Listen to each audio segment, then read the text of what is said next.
Is that? Wow. Okay. Sorry. That was on the BlackBerry. We put that away. Sorry about that. CNN Newsroom continues just 1 hour from now. I was happy to say this. Issue number one with Jerry Willis and Rick Sanchez. Starts right now.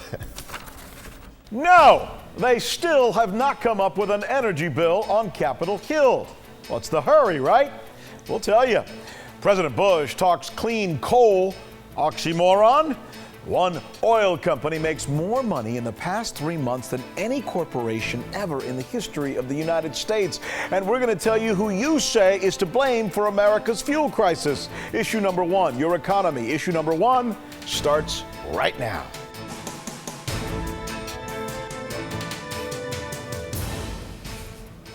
From the issue number one headquarters to the CNNMoney.com newsroom, we are all over the stories that will impact you. Hi, everybody. I'm Rick Sanchez, sitting in for Ali Velshi. There is a new indication today about the actual state of the U.S. economy. The news, shall we say mixed. Your car could be at risk right now. We're going to tell you what part of the car thieves are after, and no, it doesn't have anything to do with your gas tank. And Roland Martin says that Obama is wrong and McCain is right on school vouchers. By the way, Ted Stevens may make his first appearance in the next couple of minutes. We may also go to Senator Obama as well. Jerry. Right, exactly. Big story today, though. Energy. President Bush headed to coal country in West Virginia this morning. The president touted, no surprise here, coal. CNN's Kathleen Koch is live right now in White Sulphur Springs, West Virginia, the heart of coal country. Hi there, Kathleen. Hi, Jerry. Yes, the president was basically preaching to the choir here, speaking to the West Virginia Coal Association's annual meeting. And not surprisingly, the president touted the importance of coal and promised to invest more federal dollars in clean coal technology to help remove pollutants from coal and make it a more environmentally friendly source of energy. The president, though, obviously with Americans paying near record high prices at the gas pump right now, switched very quickly to oil supply and what can be done to increase the nation's oil supply. And the president blasted Congress for not acting on his call to lift the ban on offshore drilling in most areas of the Outer Continental Shelf. There is legislation pending in Congress to lift the restrictions. My call is before you go home for an extended period of time, you ought to bring these bills to the floor. The leaders ought to be giving these members a vote. Chance to say yes or no as to whether or not we ought to be finding more domestic oil to take the pressure off gasoline prices. Now, this is the third day in a row, you may have noticed, that President Bush has spoken out on what he believes are the best solutions to the nation's energy woes. Republicans and Democrats understand that come November, voters could take it out at the polls on the party that they believe is responsible for inaction on high gas prices, on the energy problems the country is facing. But as much, Jerry, as the president is pointing the finger at the democratically controlled Congress, they're pointing right back at him and saying it is his energy plan or lack thereof that got us into this fix. Well, Kathleen, lots of blame to go around here, I think. Thank you for that report. We appreciate it. You bet. You know, right here yesterday on this show, I spoke to Senator Kay Bailey Hutchinson, and she told me that Republicans don't want to go to recess without ironing out before the end of this week some type of energy bill. Well, here's the point. The question still stands because now with 24 hours, about 24 hours left to go, there still is no energy bill in Congress. Is this thing even going to get done? Let's go to Brianna Keeler. She's been following this for us. Brianna, what's the word? Well, Rick, tomorrow Congress leaves town for a month, and as it stands right now, they're probably going to take off without agreeing on a way to address high gas prices. Senate negotiations to vote on offshore oil drilling, they fell apart yesterday, and in the House, Speaker Nancy Pelosi has said there will be no votes on offshore drilling, and it appears that she's really holding firm on that promise. Republicans say they're going to keep the pressure on Democrats over the break, and they're pointing to a growing majority of Americans who are in favor of offshore oil drilling, and Republicans say it's really one solution to high gas prices, and that's increasing the domestic supply of oil. In my 18 years here in Congress, I've never seen a party more out of touch on such an important issue. At the same time, I've never seen an issue that's more galvanized the American people. A solid majority of Americans want us to have more drilling for more American-made energy. They aren't going to take no for an answer. But Democrats say the proposed drilling won't make gas cheaper, that this is this argument from Republicans. It's just an election year sham, and that Republicans are basically beholden to oil companies. Democrats are pointing instead to poll numbers that show most Americans polled actually blame President Bush, foreign oil producers, and especially oil companies for high gas prices long before they blame Democrats in charge of Congress. And that is why today Democrats zeroed in on news of ExxonMobil's record quarterly profits.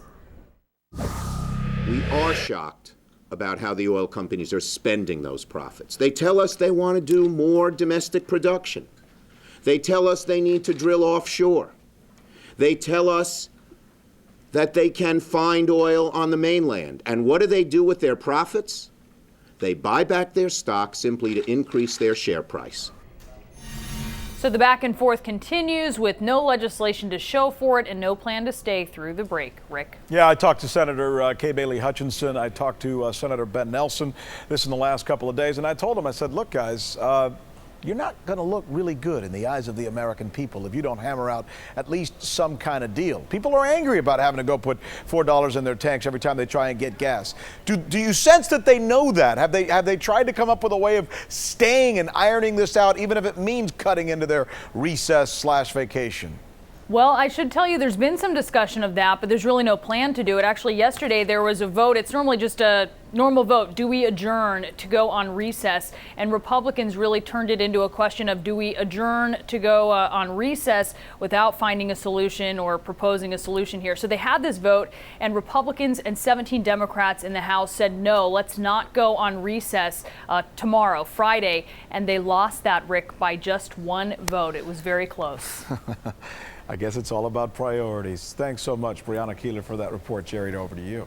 Well, Rick, let's dig just a little deeper into this clean coal story that we talked about at the top of the show. CNN Money's Poppy Harlow is here with your energy fix. Hey there, Poppy. You have some interesting information about clean coal. Yeah, exactly. We have a lot of coal in this country. The question is clean coal, our energy future. A lot of people asking, President Bush addressing it today. And folks, even environmental groups like the Sierra Club do concede that newer coal plants are about 10 times cleaner than the older plants that spew pollutants into the air. One process that makes it cleaner is called scrubbing. That's where sulfur and other particles that pollute the air and pollute water are removed from the smoke before it leaves the smokestack. But environmental groups say, hey, when those particles are disposed of, they still trickle into our drinking water. Another process that helps clean coal become a reality, you separate and bury carbon dioxide beneath the earth. But it's expensive to do, Jerry, and it's not really widely used at this point. And so, I mean, what's the option? Are we just stuck with coal here? Old-fashioned coal, not the clean kind? Yeah, exactly. You got to remember, it's a big part of a lot of economies of a lot of states in this country, right? And we have a lot of it. So for now, we are stuck with it.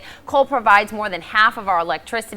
Demand for electricity expected to increase by more than 50% over the next 25 years. And as I said, coal very important to a lot of regional economies around the country. The president in West Virginia today, where coal is king. In the West, you have a lot of coal in Wyoming, one of the biggest producers of coal. Montana, North Dakota also have a lot of coal. So the good news is it's a source of energy that is a domestic source. But even with the cleaner technology, many, including President Bush, believe we have to find some alternatives to coal as well. He's advocating nuclear plants. So does John McCain. Now, nuclear plants don't have harmful emissions, and they're widely used throughout Europe. But there are potential problems, of course. You think of disposing of the nuclear waste, any risk of an accident. Just think of 3 Mile Island. And people like T. Boone Pickens, that oil tycoon, they're pushing for use of more wind, more solar. But if you want to create an energy grid that can handle that, that's going to be expensive to upgrade. So, you know, that's where it stands now, Jared. It's a potential. We're focusing on coal a lot, but we want to do something different today and have people let us know what they think.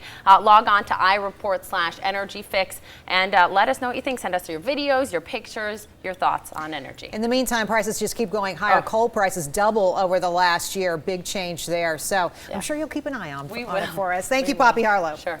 It's important to note that if you stay with us, there may be some kind of movement on the indictment story of Senator Ted Stevens. In fact, there's a live picture outside the federal courthouse where he may be arraigned within the next hour or so. We're going to be all over this. As soon as it happens, we're going to bring it to you. Also, there's a new indication of just what type of shape our economy actually is in.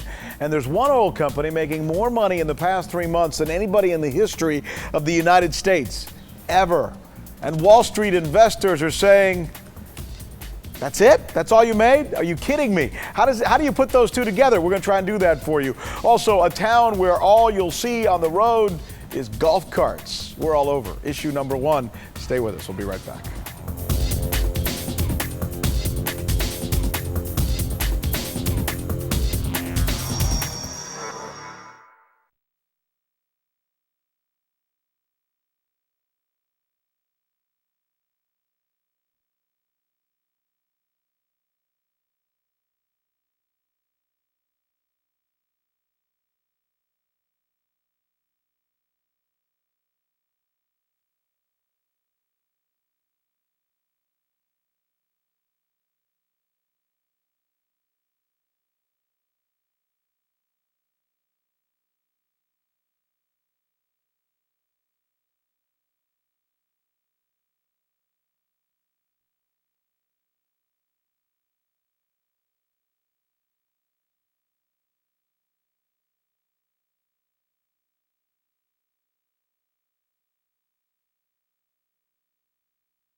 New numbers are out on the nation's economy, and it looks like the second quarter, well, it wasn't as good as we'd hoped. Final months of 2007 were even worse than first thought. The Commerce Department says the broadest measure of the economy's health, gross domestic product, or GDP, grew at an annual rate of 1.9% between April and June. The gain came largely from $140 billion in stimulus payments made to taxpayers. Now, the performance was better than the first quarter, but not as strong as forecasters had predicted. The government also revised its numbers from the last 3 months of 2007 down. The economy actually shrank by 0.2% during that quarter, a turnaround from original estimates. This reaction just in from the White House. Communications Director Kevin Sullivan calls the number essentially flat. Rick? On this day that will go down in U.S. corporate history as a very special day, one oil company has set the record for the highest quarterly profit ever recorded. ExxonMobil has just posted quarterly earnings of $11.68 billion. The point is, ladies and gentlemen, that greed, for lack of a better word, is good. Greed is right. Greed works. It's hard for Americans to look at this now and not think in terms of that movie Wall Street. Think about it again the next time that you're filling up your gas tank while you're cursing at the pump all the while. CNN's Susan Lasovich is joining us today at the New York Stock Exchange. Here's what makes this story even more interesting, Susan. As I was reading into this interview, I discovered that one of the first people to get on the bandwagon was Gary Nunez. He is the town's only car repairman. But Gary figured if you can't beat him, join him. Now he sells the carts. Things were getting slow. You know, cars are getting better anymore. They're all taking them back to the dealerships with their 100,000-mile warranty. So it didn't make my business slow down, and this has picked it back up again. Now, if you've ever driven a golf cart, maybe on a golf course, these are a little bit different. To comply with the local ordinance, they have, for instance, a rear view mirror. There are also tail lights, brake lights, a headlight, and turn signals. And because it's required, ooh, a horn. However, there is no air conditioning and there's no heat either. Gary, what's going to happen when it gets cold in the wintertime in Illinois? Well, either start driving your pickup truck again or put a jacket on, I guess. It's really cool on a hot day. For now, at least, while the weather is warm, a golf cart seems a pretty good way to go. We're going out here to the bank. In fact, all the little towns around Ashcombe have similar new laws allowing golf carts on local streets. The speed limit is 25 miles an hour, and they're not allowed on the highway. So when Bill Halpin decided to buy one, he loaded it up on the back of his truck and took it out to surprise his mom. I can't believe it. She's still driving a car at 92. Well, isn't this something else? If the trend keeps up, who knows? With so many golf carts around town, maybe one day this place will have a golf course, too. Susan Roschen, CNN, Ashcombe, Illinois. We have one of those. By the way, it's a great way to put your baby to sleep, in case you're wondering. CNNMoney.com's Poppy Harlow is back with today's quick vote question. Hi, Poppy. Hey there, Rocco. Speaking of golf carts, we want to know how you Americans out there, how far will you go to cut the gas that you use? Here's our question today. The smallest car that I would drive to save gas is an SUV, a sedan, a smart car, or a golf cart. Let us know on CNNMoney.com. We'll bring you the results a little later in the show. Rick. When it once again will be Poppy Harlow time. You love that, don't you? I love it. I asked you to do that on air. Thank you so much. Jerry, over to you. All right, Microsoft and Bill Gates. Bill Gates and Microsoft, they go hand in hand. So what happens with Bill Gates when he leaves Microsoft? We'll ask him why hundreds of thousands of employees of one state could be in for a big pay cut. Plus, why some car thieves don't want to steal your actual car. We'll tell you what they're looking for next. You're watching issue number 1. Stay with us.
All right, we told you that we're going to be following this development in the arraignment of Senator Ted Stevens. This is something a lot of folks are talking about in Washington. There he is. This is the very first video that we've been getting of the senator. He's arriving there at a federal courthouse. The 84-year-old senator appearing there in Washington for his arraignment, charged with scheming to conceal tens of thousands of dollars in gifts and also not disclosing it.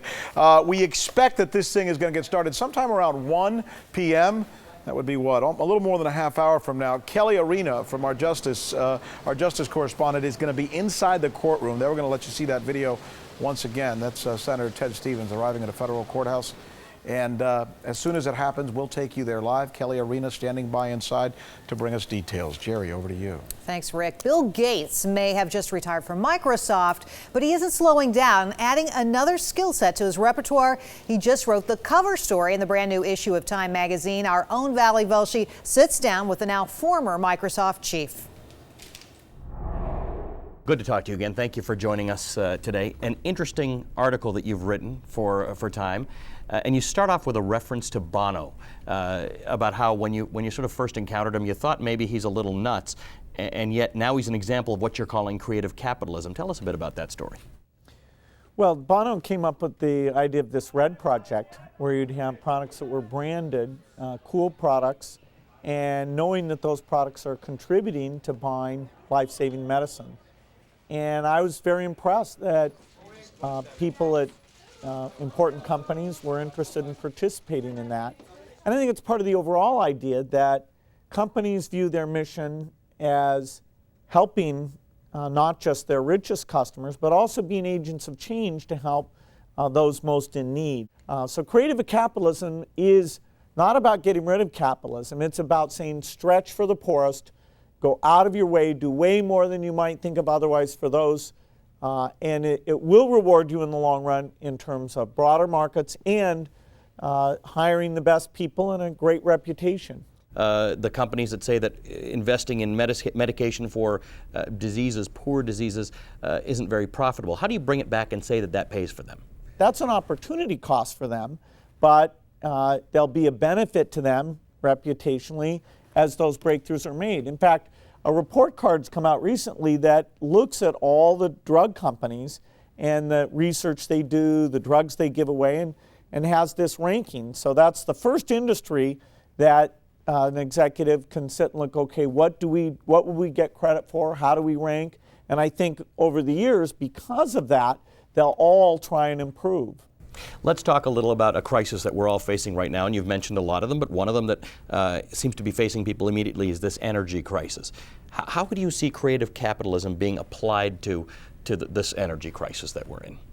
Well, whenever you have a strong price signal, you're going to draw in a lot of innovation. And I see today in the scientific community a lot of very bright people, not only doing research, but also being involved in startup companies. And there's a lot of wild ideas that will lead to energy that's lower cost, secure, and environmentally friendly. Many of them will be dead ends. You know, I'm backing a company that does a new type of nuclear work. There's new geothermal, there's high wind, low wind, there's various solar things with advanced biology. It is fantastic to see that taking place. Now, as we come up with those breakthroughs, making sure that these energy ideas work in Africa as well as in the rich countries, there will be a need to put some of the innovation into the particular challenges of that environment. Does the motivation become that much stronger, though, when it affects Americans? I mean, we know these problems exist, but now that Americans are facing the possibility of $5 a gallon for gasoline or very expensive heating oil or corn prices that are up, all of a sudden it sounds like a crisis that has just popped up in the last year.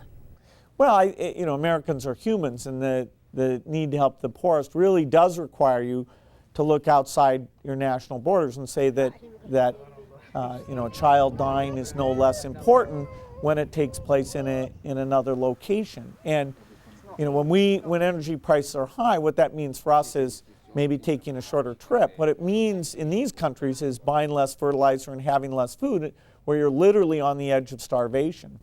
Tell me a little bit, because I think people will want to know about your new day. You've basically just started this new job full time. You've been working on the foundation for a long time, but you've made this your full-time job now. What does that mean for you? How's life different for you? Well, it's been less than a month since I switched to being full-time at the foundation. I'm thrilled at the interesting, important problems that we're working on. I'm thrilled that we are getting a lot of cooperations with big companies and governments.